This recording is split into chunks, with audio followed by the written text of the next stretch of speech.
Hi there, and welcome to Inside PowerPoint. And I know that people are kind of trickling in, so I'll probably repeat myself a couple of times, but welcome to the show. Usually my partner in crime, Mark Morrell, does this particular session, but he is in sunny Florida. And so he asked me to come in and do it. And I haven't done this one yet, so I get to give you my take on PowerPoint. The first thing that I want to do, just kind of get to get you rolling, and while everybody is still coming in, is I'm going to ask you to do a poll. And this poll, I'm hoping everybody can see this, but when you come in, you can text 37607, and then you can give me a sense of how you're doing today. So text the number to 37607, and then we can go from there. Yes, Victor, we're going to get a recording of this for sure. So, but still stick around because you can ask lots of questions. And I am fabulously entertaining live. So there you go. So you should stick around. So while you're waiting, welcome to the presentation. If you are, if you're just coming in, welcome, and take a look at the poll and take a look and see how you're feeling today and give me a sense of how it's going. I think that I have already taken this poll, and so I'm not allowed to do it again, but let's go. I'll go with the happy dog. That'll be me. So let's see. Oh yeah, okay. So half and half. Oh, dubious. So, so we have 4 selections here. I'm going to go back to the instructions. We have really unhappy anger, the little guy from Inside Out, and happy dog, ecstatic minion, and dubious ostrich. And so this is kind of the dubious. I'm getting, change the responses. He found out it was dubious. So thank you very much that you're not feeling dubious anymore. We still probably have 1 person who is here. So I think, what is it, 103? I'm going to assume that everybody is here now that is going to come. Like I said before, we are going to have a recording of this that I'll send out to you. There's also, if you look in the chat, there is a file that has been uploaded, and it's called Making the Most of PowerPoint. It's a PDF. Please download that because I'll be referring to that throughout the presentation, and it has a bunch of links, a couple of instructions on how to do some things, and things that I am not putting on a slide. So that's a really important part of this presentation, is when to use a slide and when not to use a slide. And this is because I have instructions. I'm just going to admit, Kayla, because I am using instructions, I have them written out. Oh, you can't see a file? Can you upload the file again, Martha, please? Yep, I'm uploading it now. Okay.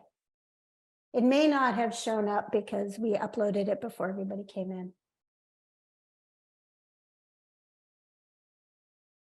And there you go. Can you see the file now? Super, awesome. Okay. So let's take a look at the responses. We got, okay, so we're mostly happy. Everybody's pretty satisfied. We don't have any none of the above. That's great. And nobody is super angry. Now, the reason that I did a poll is because it tends to make, especially Zoom meetings, more interactive. So you're actually asking people for a response and you're not just sort of talking into the vacuum. And it's this particular, this particular thing called Poll Everywhere is actually kind of cool. It's a freemium, so you can get it for free, but a lot of the features are locked down. But and it's very hard to show in a screen share. because of the way it works. But what it lets you do is choose all kinds of activities that you can use in a meeting. So hang on. That you can use in a meeting. And sorry, I'm just still admitting people here. And when you're doing a meeting, and it can be in person or it can be over Zoom or over Teams or some other virtual meeting software, then it gives you something to ask people about. And it doesn't have to necessarily be about what you're talking about. It can just be, how are you doing today? Or the other thing that we do, and I'll do this quickly with you now, is during our CarriersEdge staff meetings, we will have a question, existential question. And it's often things like Reese's Pieces or Smarties, choose. And then in the chat, everybody will weigh in. So what I'd like you guys to do is, if you can think of something about PowerPoint, if you can think of one word that describes your feelings about PowerPoint, then write down that one word in the chat. And for everybody who has just joined us, I'm Jane Jazrawy. I am the co-founder of CarriersEdge, and I don't usually do this particular presentation, but I'm pinch hitting for Mark Morrell. So we've just done a little bit of a poll, and we're talking about polls and how we use polls at CarriersEdge. And we often do, there's different ways that you can use polls, but it's a really good way of getting people engaged in what you're talking about.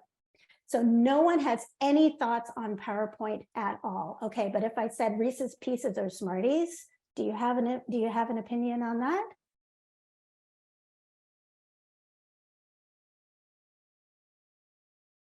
Deceivingly, Smartie, yeah, Rhonda, Smarties. We got one Smarties. Two Smarties. Should have said M&Ms, because they're closer together. Okay. Let's just say that when we do the existential question, oh, cool. Okay, so M&Ms are no Reese's Pieces. We're all anti peanut butter. It's Smarties or M&Ms. Okay, good. So I'm going to start with, oh, here we go. We got a Skittles. Yes. Ooh. I think I'm still going to go with Smarties. Okay. I am now going to do a new poll, and this is a Zoom poll. So I'm just showing you the different types of polls that you can do. And this poll is, how do you use presentations? So select one that you use. If you use them for more than one thing, then let me know. If it's at least two of the options, it would be for me. So virtual meetings, at least two of the options. Okay.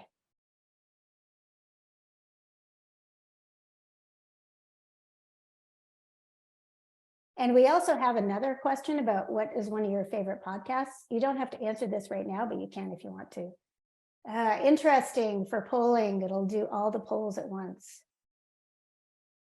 Some of the things that I'm going to show you about doing a presentation, especially in Zoom, I have just learned, because every time there's a piece of software that you update all the time, and this is happening more and more often now, new features appear, and things that you didn't know you could do, all of a sudden you can do. And I did find one of these with Zoom a few days ago, so I'm sharing this with you now.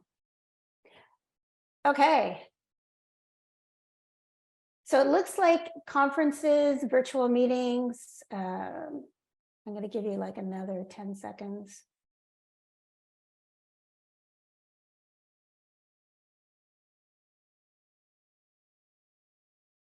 Okay, I'm going to go back to the podcast one, but let's see. These are classroom training. Let me share the results. So it looks like most people are using multiple options. So I'm going to say probably virtual meetings and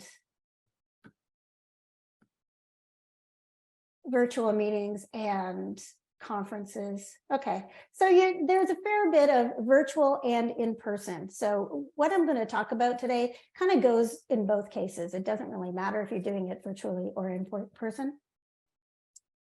Okay. So the handout has some links for where to find more information about polling. So it has the poll everywhere. There's also a piece of software called Cahoots.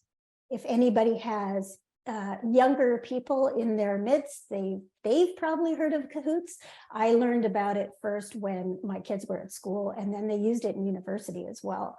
And it's basically kind of a Jeopardy game type of thing where you can put you can add your own questions, and then using your phone or using some other device, you can answer the questions, and the first person to get the answer gets more points, and you can accumulate the points, and there's lots of competition. So Cahoots is a really good way to get engagement. I'm going to stop this share. So what I'm going to do now is I'm going to talk about really what's good about PowerPoint. And I've been using, I was saying this earlier, I've been using PowerPoint for 40 years. It's real, oh God, it's like more of my life I have used PowerPoint than not used PowerPoint. I started using, and I'll tell you about this a little bit, about the history in a little bit. So anything that you want to know about PowerPoint, I can probably tell you, except for the only thing I don't know is probably Visual Basic, which is like you could do that in PowerPoint before. I don't know if you can now or not, but I can. Word and PowerPoint, I pretty much have been using them for decades. So it's that hasn't changed all that much. But so I love it. I do. So everything negative that I'm going to say about PowerPoint, please take it with, I'm saying it with all love because I do use PowerPoint quite a bit. I also use things like Keynote. I haven't used Google Slides, I think it's called. I haven't used other presentation pieces of software that much. It's mostly PowerPoint. But what I'm saying about PowerPoint really goes for, you can, insert your own presentation software. So what PowerPoint is really, really good for is you can put information in a visual way very quickly. It's easy to use. You can add things easily. PowerPoint is going to help you a lot of the time. And that's also what's bad about it, is PowerPoint's helpfulness. So what I'm going to do is going to talk about kind of why it's not that helpful for you before I talk about how to get around all that.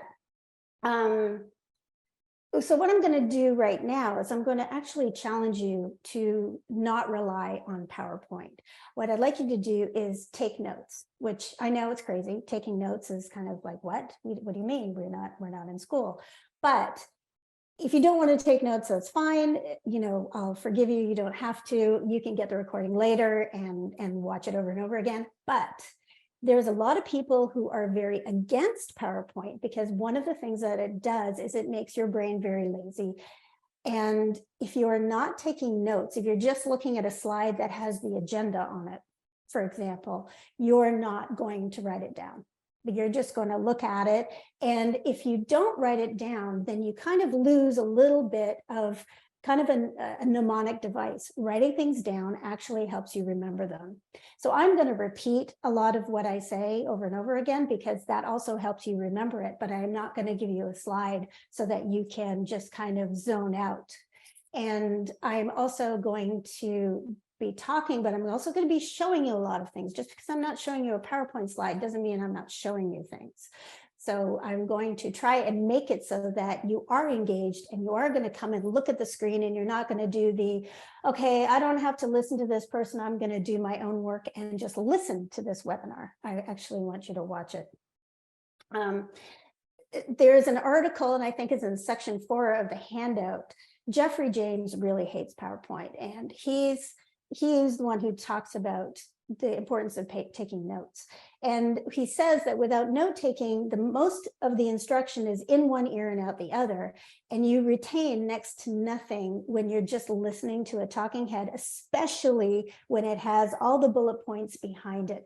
And the other thing that is a problem with PowerPoint is that when you have a lot of bullet points and a lot of words on the slide, and someone is talking and not necessarily saying the same thing, then you're going back and forth between the visual data and the auditory data.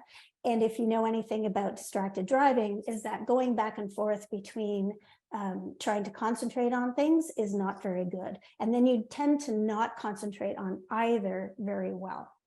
So the last point I'll say about this is that with PowerPoints and bullets, you tend to lose interest after about 10 minutes. But as the audience, you tend to lose interest in about 10 minutes if you're just looking at slide after slide after slide of bullets. So I'm going to try and use no bullets, and I'm going to try to avoid slides until I actually have something to show you.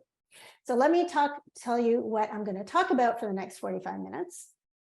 I'm going to tell you about a short history of PowerPoint, why it's awful, and yet so wonderful as well, but why it's awful and what it does to people, how to make it not awful, and in person and virtually, and some tips for using it. And again, if you have a question about how to do something in PowerPoint at any time, you can interrupt me or put it in the chat. Or you can send a message to jane@carriersedge.com and ask me your PowerPoint question. Or this is not the topic, but you can also ask me pretty much anything about Word, because I think I know Word even better than I do PowerPoint. And that's it for Office. Excel, I'm a dunce. So, Word and PowerPoint, I'm good. So what I'm going to do is I'm going to share my screen again, and I'm going to show you a very interesting little tip. And this is new. I have never seen this in Zoom before, so I think it's come in the last few weeks. I'm going to share my screen, but I'm going to do it in a particular way. Now, this is in the handout, and it's called it's number 3, using your slides as a virtual background. And I'll show you what that looks like.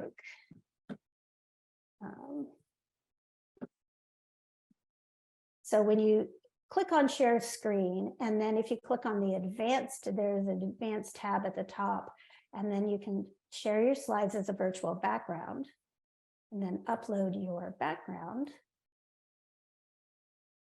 And then you see me, which is quite awesome.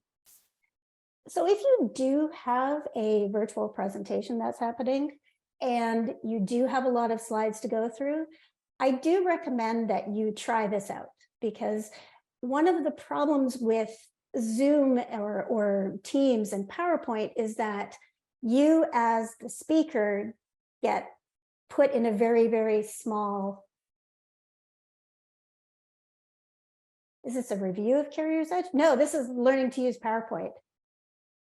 Sorry, Hugh, were you thinking that it was going to be about CarriersEdge particularly? Okay. So you can't see me? I see a couple of people saying don't see you. Oh, okay. So Hugh thought this was something else. So I'm going to, so having yourself in front of your slides actually does help, because one of the things that a presentation really engages people in a, oh yeah, I'll take myself. You can see me twice. There, I should not have, I shouldn't be there twice now. This is a new feature, and I've just been playing with it, so there may be some weirdness with it.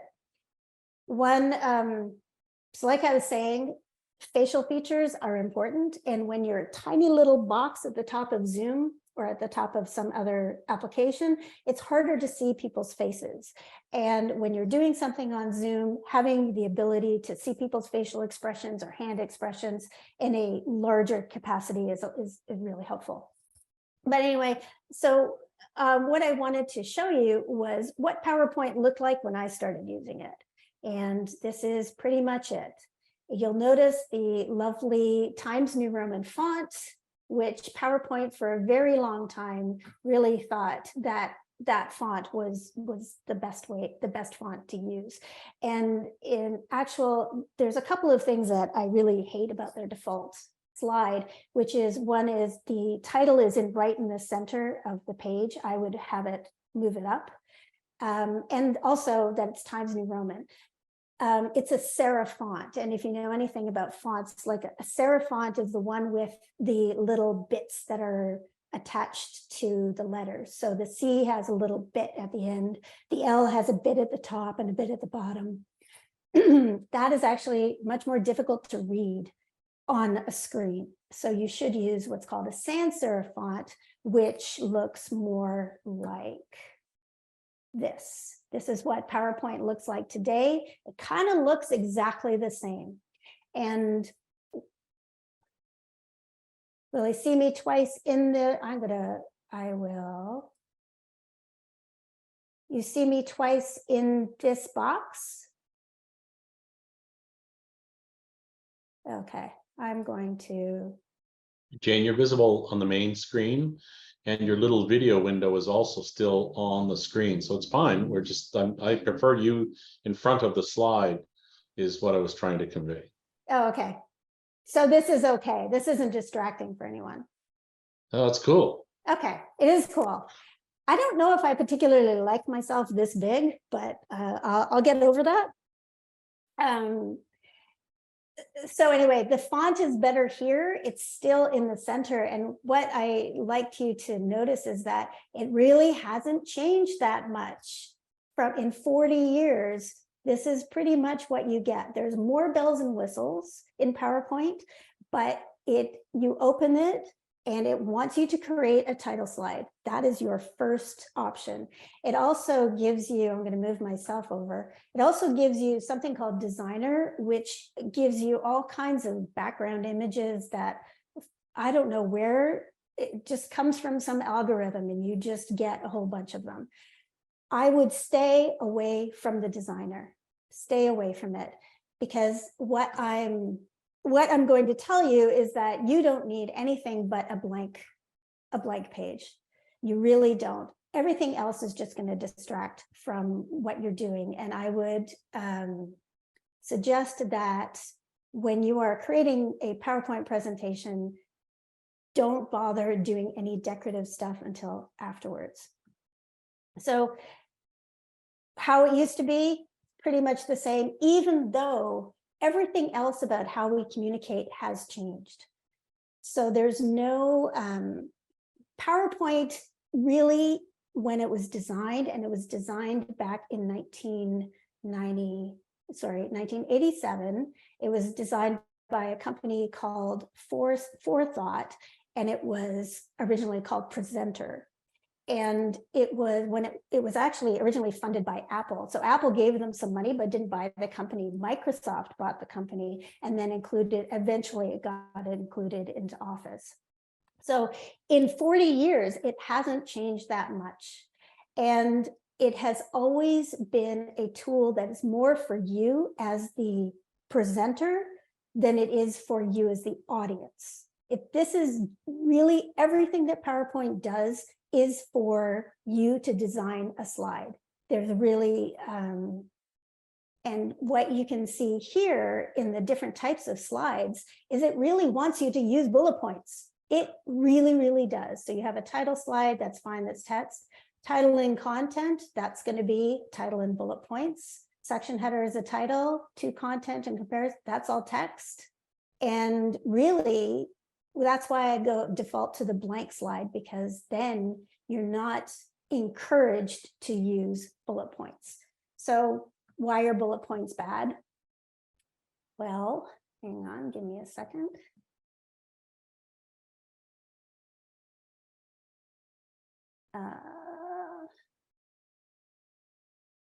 So I'm going to, here's the problem with this. And this is actually a famous slide because it is the slide that has been blamed for the 2003 crash on, or it was an explosion on reentry of not Challenger, but the space shuttle, Columbia. So Columbia, the reason that Columbia exploded when it came back into reentry, it was because of these tiles that were around it, and something happened inside, and they kind of shot through the tiles and destroyed the tiles, and so then it crashed. But this slide has been targeted as the reason why that it kind of got past them, that it wasn't highlighted before. And this slide is everything that's wrong with PowerPoint, everything. If you don't ever do a slide like this, but PowerPoint will let you. PowerPoint will give you such bad habits. You have to basically say, no, PowerPoint, I don't want to do that. I want to do something else. What PowerPoint does is every time you tab, you can have an indent of your bullet points. And then as you tab, it will get a different bullet point, but the font will also shrink.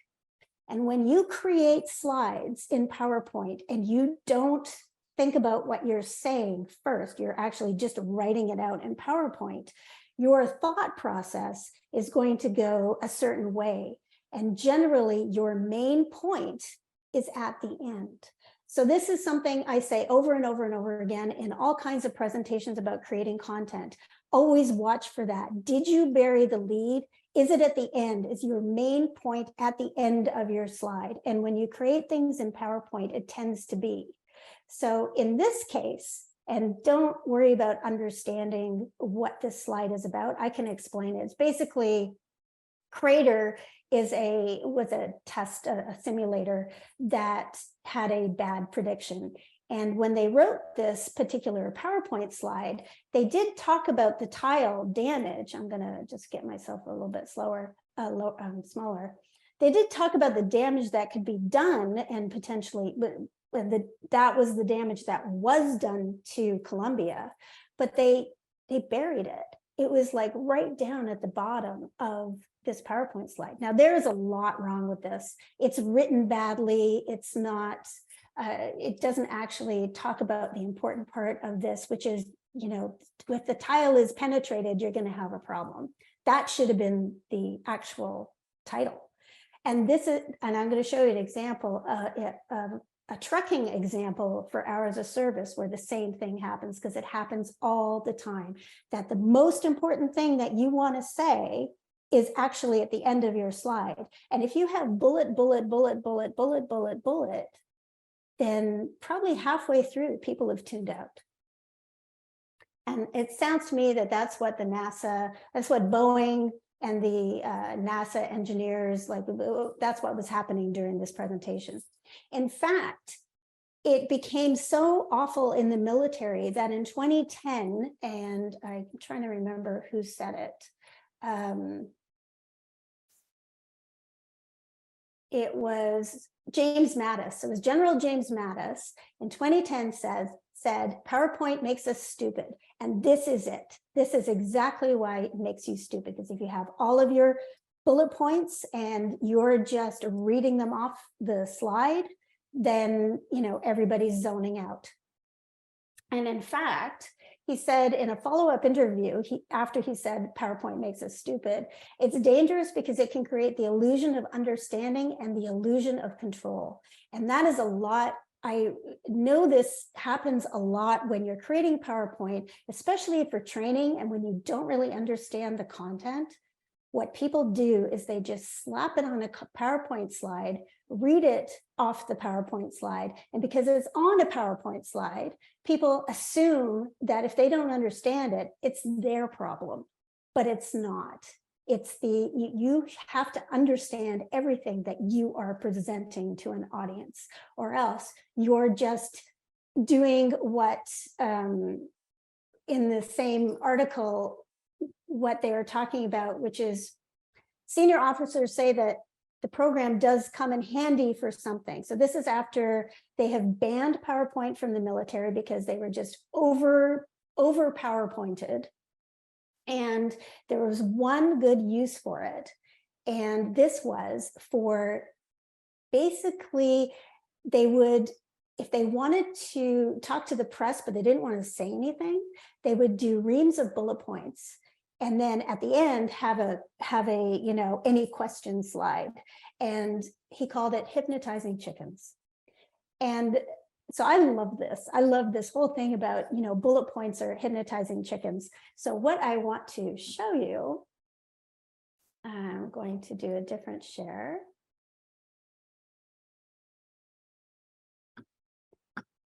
Give me 2 seconds. So my first thought was, is hypnotizing chickens a thing? And it is. I'm just going to let you watch this little video.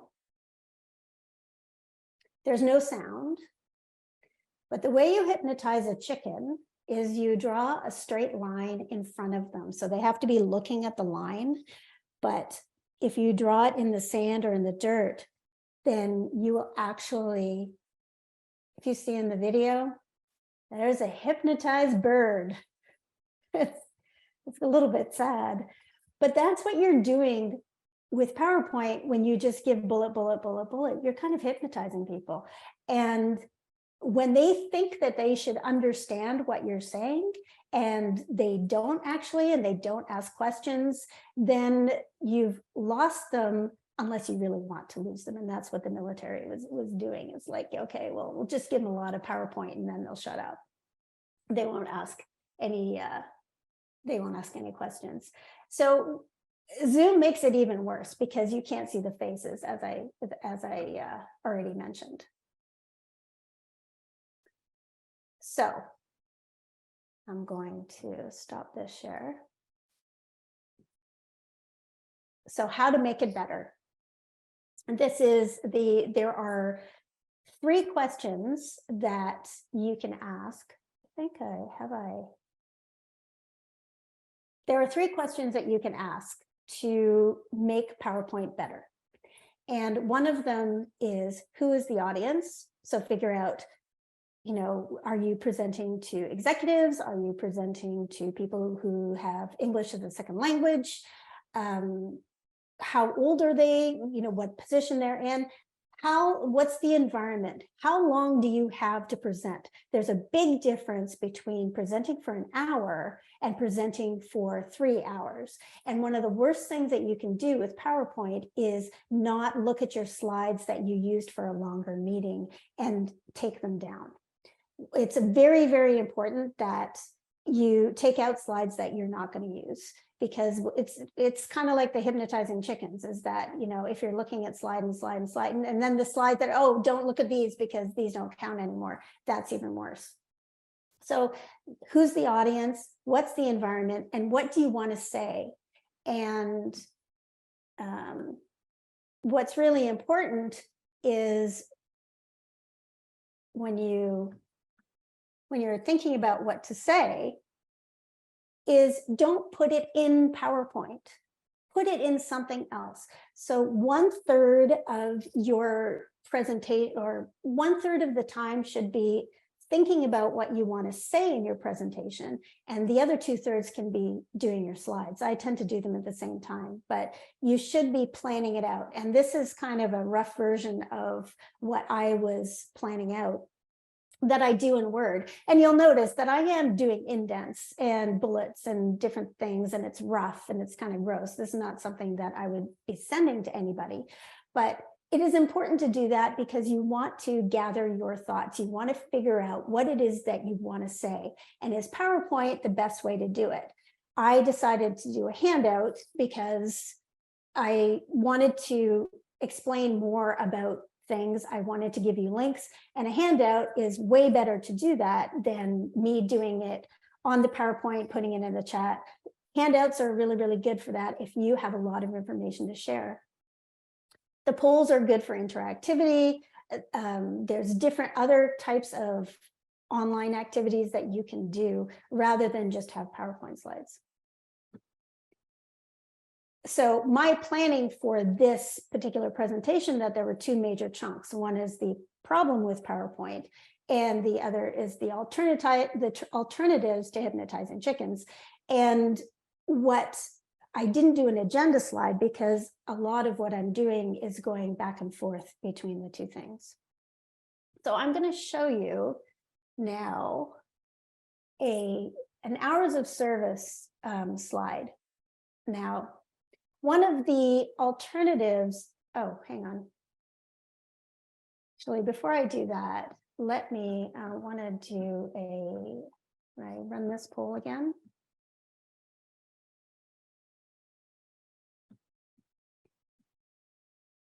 Actually, I won't do that right now. But one of the reasons that I asked about what is one of your favorite podcasts is because everybody has started listening to podcasts. Everybody has a favorite podcast. Mine is Beg to Differ, which is it's a political discussion from center left to center right, and they're very proud of themselves because they're very polite. And I always find it fascinating what they talk about and how they talk about it. And I also like Malcolm Gladwell's podcast, which is called Revisionist History. So the commonality between the reason that I'm talking about podcasts is because you don't need any visuals. People aren't using PowerPoint in a podcast, and yet people still like them. People still listen to them. So what we've started doing at CarriersEdge is actually using that interview format when we do a presentation, rather than doing PowerPoint presentations. We have something called a spotlight, which is a session where we have somebody on staff who has a particular talent or some sort of project that they've been working on that we want them to talk about. And so the spotlight was going to half an hour for them to present it. So present equals PowerPoint. So we had a few really long, not great PowerPoint presentations. And we stopped it because people were really nervous about it. They didn't want to, or they wanted to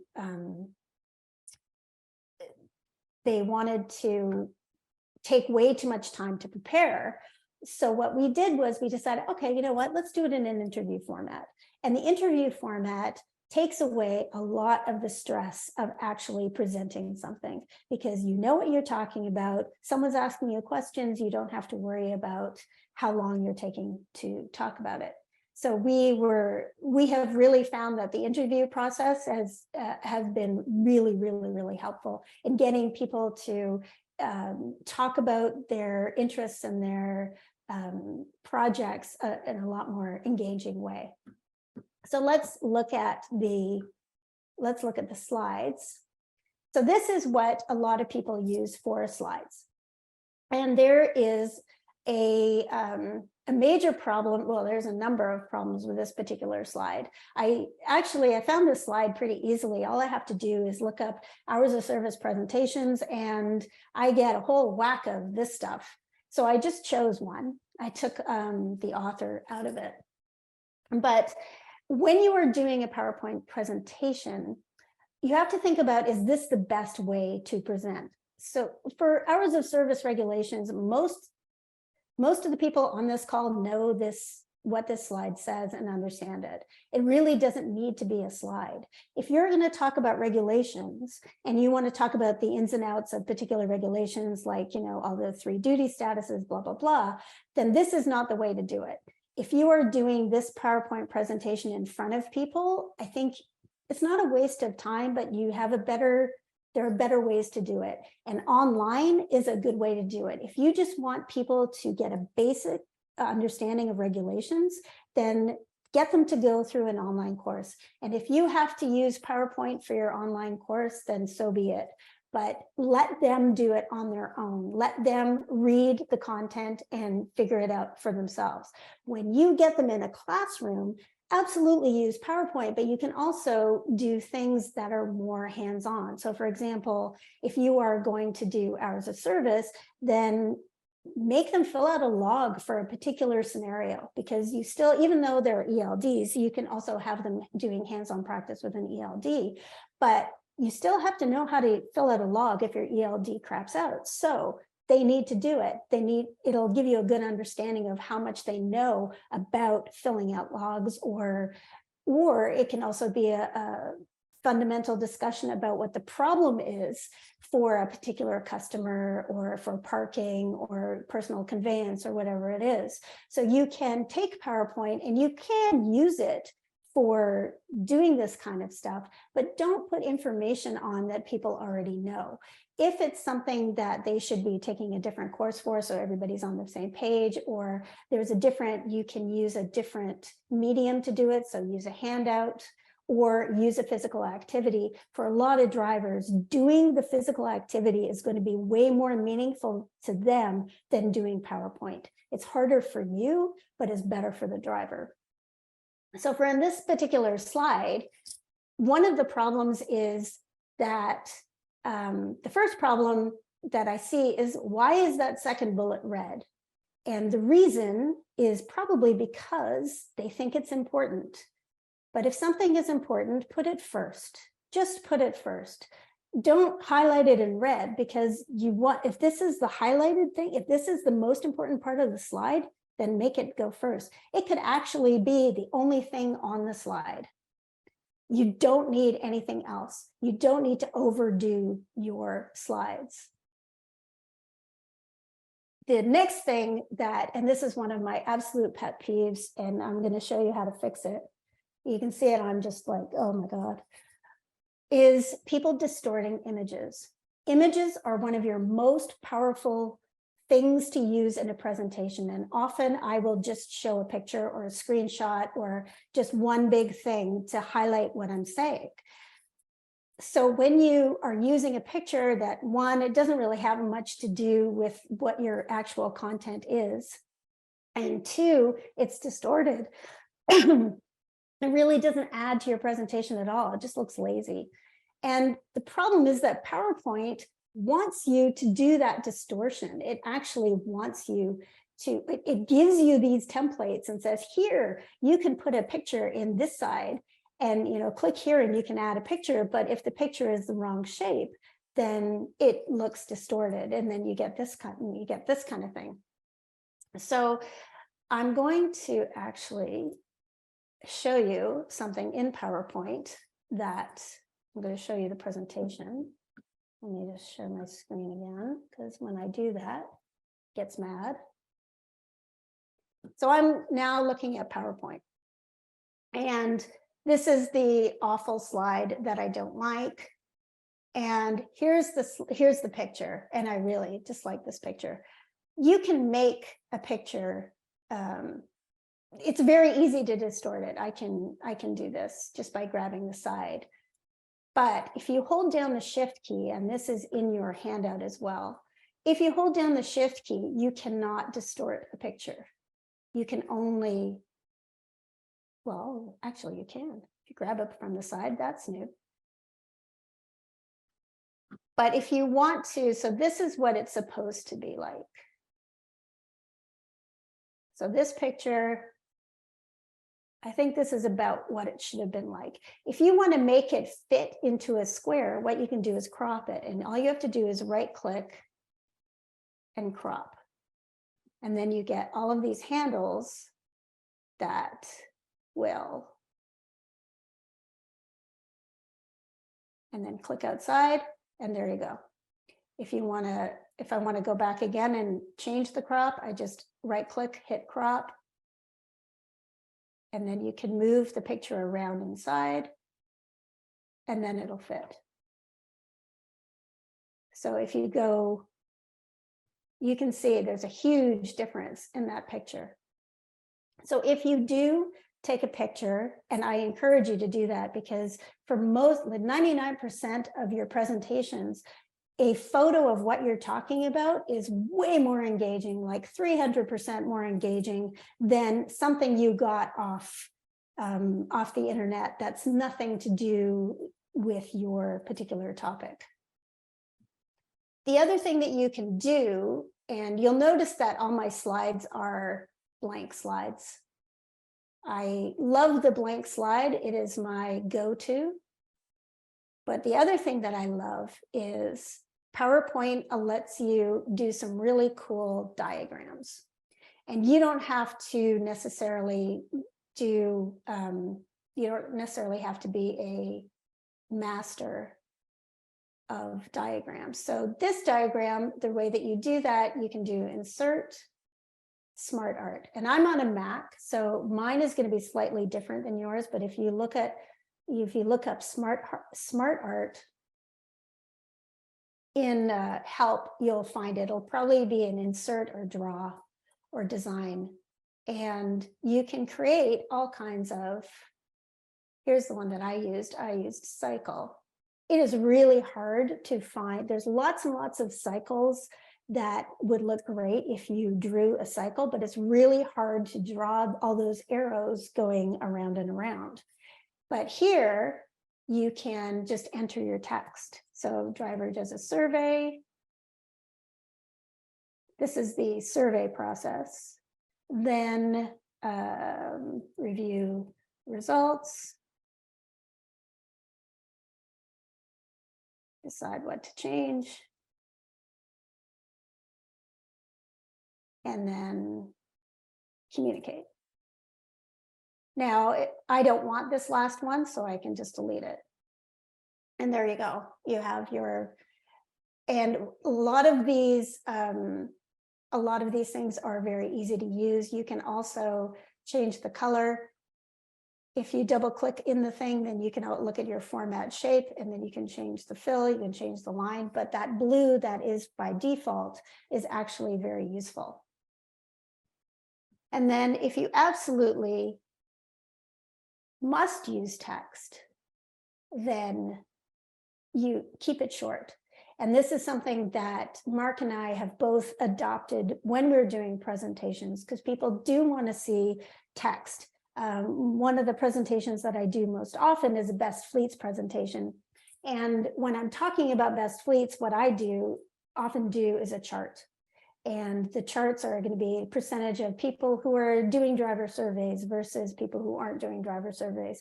Those charts are really helpful. You just have to make sure that your chart isn't too complicated. If your chart is super complicated, then I would divide it into sections and go over each section. But any complicated information that you're putting on a slide, if you're not, it's going to be difficult for people to understand unless you keep it simple and keep it short. And so I would absolutely stay away from the layouts that PowerPoint wants you to use. I would stay away from the thing like being able to indent bullets. Never indent a bullet. If you start writing a PowerPoint slide and you're feeling like you have to indent a bullet, step back, step away from the PowerPoint, and think about what you want to say on that slide. Can you get it down to 3 short phrases? You don't have to write a full sentence. You can say the full sentence. All you need on the slide is a mnemonic.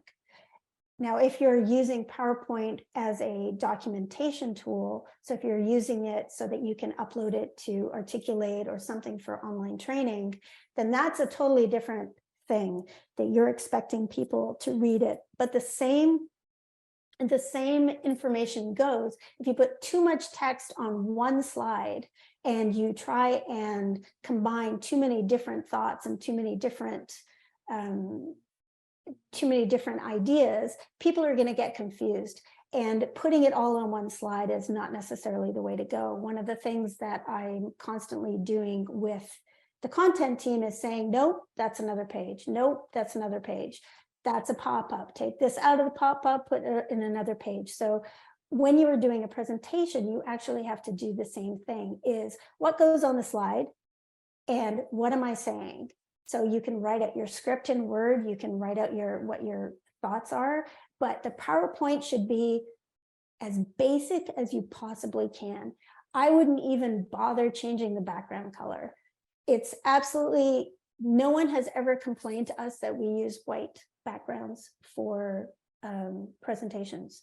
What people want from a presentation is they want the information. So if you're giving them the information and you're not boring them to tears, then you are going to actually make more of a difference than if you just use PowerPoint's default bullet, add a like some sort of picture from online. So I think that is pretty much is what I was I'm just looking at is there, I haven't, so that's the end of pretty much everything that I wanted to say. Did anybody have any ideas or questions about what you can do in PowerPoint or how to do something in PowerPoint?